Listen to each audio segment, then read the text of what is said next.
लीजिए सुनिए सूर्यकांत त्रिपाठी निराला के लिखे उपन्यास चोटी की पकड़ का भाग 3 मेरी यानी समीर गोस्वामी की आवाज में। ब्याह के बाद जागीरदार राजा राजेंद्र प्रताप कलकत्ता गए। आवश्यक काम था। जमींदारों की तरफ से गुप्त बुलावा था। सभा थी। मध्य कलकत्ता में एक आलीशान कोठी उन्होंने खरीदी थी। ऐशो इशरत के साधन वहां सुलभ थे। राजा रईस और साहब सूबों से मिलने का भी सुभीता था। इसलिए साल में 8 महीने यहीं रहते थे। परिवार भी रहता था।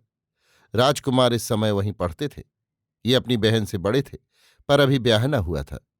ये कोठी और सजी रहती थी। बंगाल की इस समय की स्थिति उल्लेखनीय है। 19वीं सदी का परार्ध बंगाल और बंगालियों के उत्थान का स्वर्ण युग है। ये 20वीं सदी का प्रारंभ ही था। लॉर्ड कर्जन भारत के बड़े लाट थे। कलकत्ता राजधानी थी। सारे भारत पर बंगालियों की अंग्रेजी का प्रभाव था। संसार प्रसिद्धि में भी बंगाली देश में आगे थे। राजा राम मोहन राय की प्रतिभा का प्रकाश भर चुका था। प्रिंस द्वारकानाथ ठाकुर का जमाना बीत चुका था।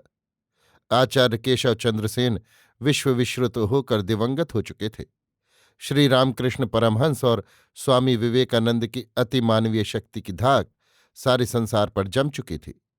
ईश्वर चंद्र विद्यासागर की बंगला, माइकेल मधुसूदन दत्त के पद्य, बंकिम चंद्र चटर्जी के उपन्यास और गिरीश चंद्र घोष के नाटक जागरण के लिए सूर्य की किरणों का काम कर रहे थे। घर घर साहित्य राजनीति की चर्चा थी। बंगाली अपने को प्रबुद्ध समझने लगे थे। अपमान का जवाब भी देने लगे थे। अखबारों की बाढ़ आ गई थी। रविन्द्रनाथ के साहित्य का प्रचंड सूर्य मध्य आकाश पर आ रहा था। डीएल राय की नाटकीय तेजस्विता फैल रही थी। सारे बंगाल पर गौरव छाया हुआ था। परवर्ती दोनों साहित्यिकों से लोगों के हृदयों में अपार आशाएं बंध रही थीं। दोनों के पद्य कंठहार हो रहे थे। जातीय सभा कांग्रेस का भी समादर बढ़ गया था। उसमें जाति के यथार्थ प्रगति के भी सेवक आ गए थे। इसी समय लॉर्ड कर्जन ने बंग भंग किया। राजनीति के समर्थ आलोचकों ने निश्चय किया कि इसका परिणाम बंगाल के लिए अनर्थकर है। बंगाल के स्थायी बंदोबस्त की जड़ मारने के लिए ये चाल चली गई है। यद्यपि लॉर्ड कर्जन का मूछ मुड़ाने वाला फैशन बंगाल में जोरों से चल गया था। मिलने वाले कर्मचारी और जमींदार लाट साहब को खुश करने के लिए दाढ़ी मूछों से सफाचट हो रहे थे। फिर भी बंग भंग वाला धक्का संभाले न संभला। वे समझे कि चालाक अंग्रेज किसी रोज उन्हें उनके अधिकार से उखाड़कर दम लेंगे। चिरस्थायी स्वत्व के मालिक बड़े बड़े जमींदार ही नहीं, मध्यवित्त साधारण जन भी थे। इसलिए ये विभाजन की आग छोटे बड़े सभी के दिलों में एक साथ जल उठी। कवियों ने सहयोग पूर्वक देश प्रेम के गीत रचने शुरू किए। संवाद पत्र प्रकाश और गुप्त रूप से उत्तेजना फैलाने लगे। जगह जगह गुप्त बैठकें होने लगीं। कामयाबी के लिए विधेय अविधेय तरीके अख्तियार किए जाने लगे। संघबद्ध होकर विद्यार्थी गीत गाते हुए लोगों को उत्साहित करने लगे। अंग्रेजों के किए अपमान के जवाब में विदेशी वस्तुओं के बहिष्कार की प्रतिज्ञाएं हुईं। लोगों ने खरीदना छोड़ा। साथ ही स्वदेशी के प्रचार के कार्य भी परिणत किए जाने लगे। गांव गांव में इसके केंद्र खोले गए। कार्यकर्ता उत्साह से नई काया में जान फूंकने लगे। विज्ञान की उस समय भी हिंदुस्तानियों के लिए काफी तरक्की हो चुकी थी, पर मोटरों की इतनी भरमार न थी। हवाई जहाज थे ही नहीं। तब कलकत्ते में बग्घियां चलती थीं। बाद को मोटरें हो जाने पर भी रईसों का विश्वास था, बग्घी रईसों के अधिक अनुकूल है, इससे आबरू रहती है। राजा साहब ने कई शानदार बग्घियां रखी थीं। कीमती घोड़ों से अस्तबल भरा था। शराब और वेश्या का खर्च उन दिनों चरम सीमा पर था। मांस मछली सब्जी और फलों के गर्म और क्रीम और बर्फदार ठंडे इतने प्रकार के भोजन बनते थे कि खाने में अधिकांश का प्रदर्शन मात्र होता था। वे नौकरों के हिस्से में आकर भी बच जाते थे। फूल और सुगंधियों का खर्च अब शतांश भी नहीं रहा। पुरस्कार इतने दिए जाते थे कि एक एक जगह के दान से नर्तकियों और गवैयों का एक एक साल का खर्च चल जाता था। आमंत्रित सभी राजे रईस व्यवहार में हजारों के वारे न्यारे कर देते थे। अगर स्वार्थ को गहरा धक्का न लगा होता तो ये जमींदार स्वदेशी आंदोलन में कदापि शरीक न हुए होते। इन्होंने साथ भी पीठ बचा कर दिया था। सामने आग में झुक जाने के लिए युवक समाज था। प्रेरणा देने वाले थे राजनीतिक वकील और बैरिस्टर। आज की दृष्टि से वो भावुकता का ही उद्गार था।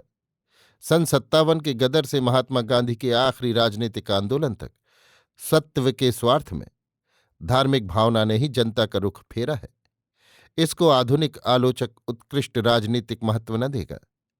स्वदेशी आंदोलन स्थायी स्वत्व के आधार पर चला था। उससे बिना घर बार के जमींदारों के आश्रय में रहने वाले दलित अधिकांश किसानों को फायदा न था। उनमें हिंदू भी काफी थे, पर मुसलमानों की संख्या बड़ी थी, जो मुसलमानों के शासनकाल में देशों के सुधार के लोभ से या जमींदार हिंदुओं से बदला चुकाने के अभिप्राय से मुसलमान हो गए थे। बंगाल के अब तक के निर्मित साहित्य में इनका कोई स्थान न था। उल्टे मुसलमानी प्रभुत्व से बदला चुकाने की नीयत से लिखे गए बंकिम के साहित्य में इनकी मुखालिफत ही हुई थी। शूद्र कही जाने वाली अन्य दलित जातियों का आध्यात्मिक उन्नयन वैष्णव धर्म के द्वारा जैसा श्री रामकृष्ण और विवेकानंद के द्वारा हुआ था, पर उनकी सामाजिक स्थिति में कोई प्रतिष्ठा न हुई थी, न साहित्य में वे मर्यादित हो सके थे। ब्राह्मण समाज ने भी काफी उदारता दिखाई थी। आर्य समाज का भी थोड़ा बहुत प्रचार हुआ था, पर इनसे व्यापक फलोदय न हो पाया था। ब्राह्म समाज क्रिश्चियन होने वाले बंगालियों के भारतीय धर्म रक्षण का एक साधन, एक सुधार होकर रहा। इसमें सम्मिलित होने वाले अधिकांश विलायत से लौटे उच्च शिक्षित थे। मुख्य बात ये कि परिस्थितियों की अनुकूलता के बिना उचित राष्ट्रीय संगठन नहीं हो सकता, ना हो सका। हिंसात्मक जो भावना स्वतंत्रता की कुंजी के रूप में प्रचारित हुई, वो संगठनात्मक राष्ट्रीय महत्व कम रखती थी। गांधी जी का असहयोग इसी की प्रतिक्रिया है, पर इसकी एकता की जड़ और गहरे पहुंची थी। अस्तु इस समय गुप्त सभाओं का जैसा क्रम चला, वैसा और उतना सिराजुद्दौला के समय अंग्रेजों की मदद के लिए भी नहीं चला। कुछ ही दिनों में राजों, रईसों और वकील बैरिस्टरों से मिलने पर राजा राजेंद्र प्रताप की समझ में आ गया कि देश का साथ देना चाहिए। चिरस्थायी स्वत्व की रक्षा ही देश की रक्षा है, इस पर उन्हें जरा भी संदेह नहीं रहा। बहुत जगह दावतें हुई, बहुत बार प्रतिज्ञाएं की गई। वकील और बैरिस्टरों के समझाने से दूसरे दूसरे जमींदारों की तरह राजा राजेंद्र प्रताप भी समझे उन्हें कोई खतरा नहीं। जिस मदद के लिए वो बात दे चुके हैं, पुलिस को उसकी खबर नहीं हो सकती, पुलिस उन्हें पकड़ नहीं सकती। दूसरों की तरह राजेंद्र प्रताप ने भी दावत दी। कोठी सजी, कलकत्ता के और वहां आए हुए बंगाल के जमींदार आमंत्रित हुए। निमंत्रण पत्र में लिखा गया, राजकुमारी के ब्याह की दावत है। अच्छे पाचक बुलाए गए, राजभोग पका, विलायत की कीमती शराबें आईं और कलकत्ता की सुप्रसिद्ध गायिका वेश्याएं। विशाल अहाते में जमींदारों की बग्घियों का तांता लग गया। प्रचंड रोशनी हुई। आलीशान बैठक में राजे और जमींदार गद्दियों पर तकियों के सहारे बैठे। शराब ढलने लगी, गायिकाओं के नृत्य और गीत होने लगे। कुछ ही समय में भोजन का बुलावा हुआ। राजसी ठाट के आसन लगे थे। सोने और चांदी के बर्तनों में भोजन लगाकर लाया गया। सबने प्रशंसा करते हुए भोजन पाया। इशारे से बातचीत होती रही। सब के सब एक मत थे। भोजन के बाद थोड़ी देर तक गाना सुनकर सभी श्रेणियों के लोगों को इनाम देकर जमींदार लोग अपनी अपनी कोठियों को रवाने हुए। गायिकाएं भी गईं। केवल एक आदमी बैठा रहा। वो कलकत्ते का एक प्रसिद्ध बैरिस्टर है। उस समय कमरे में कोई न था। उसने राजेंद्र प्रताप से कहा, हमको जगह चाहिए। आप लोगों के पास जगह की कमी नहीं। वहां कार्यकर्ता छिपकर काम करेंगे, आप उनकी निगरानी रख सकते हैं। हाँ, जगह आप लोग देंगे, आदमी हम। आप में जो कलकत्ते के रहने वाले हैं, वे अपनी कोठियों में जगह नहीं दे सकते। उनसे हम रुपया लेंगे और किराए की कोठियों में काम करेंगे। हाँ, राजेंद्र प्रताप को विश्वास था कि वे दो चार को क्या 20 आदमियों को छिपा दे सकते हैं। गढ़ के भीतर पुलिस के आने तक वे आदमी बाहर निकाल दिए जा सकते हैं। माल गहरे तालाब में फेंकवा दिया जा सकता है। पूर्व पुरुषों से जमींदारों की दुस्साहसिकता की जो बातें वे सुन चुके हैं और खुद कर चुके हैं, उनके सामने ये नगण्य है। सारा देश साथ है। बैरिस्टर ने कहा, घबराइएगा नहीं।